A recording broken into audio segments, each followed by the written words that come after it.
In today's video, I'm going to teach you how to pay bills in Xero.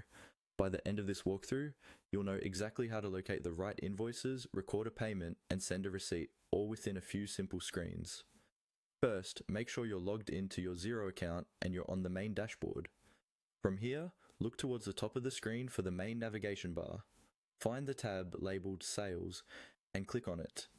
Even though we're talking about paying bills, in this context we're dealing with sales invoices that customers owe you, and you're recording payments you've received against those invoices.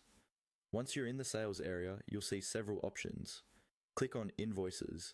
This takes you to a list of all your invoices grouped by their status. This page is where you can track what's been sent, what's been paid, and what's still outstanding.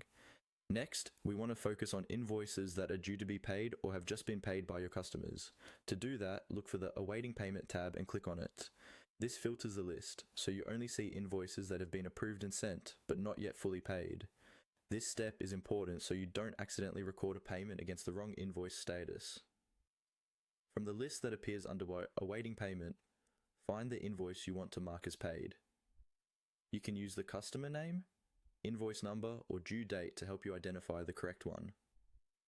Once you've found it, click on that invoice to open it. Inside the invoice screen, look for the option that says Add Payment and click on it.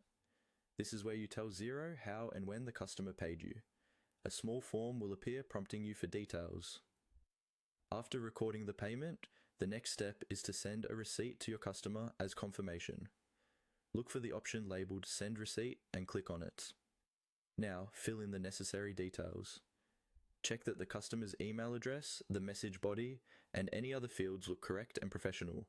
This is your chance to confirm the payment information and provide a clear record for your customer.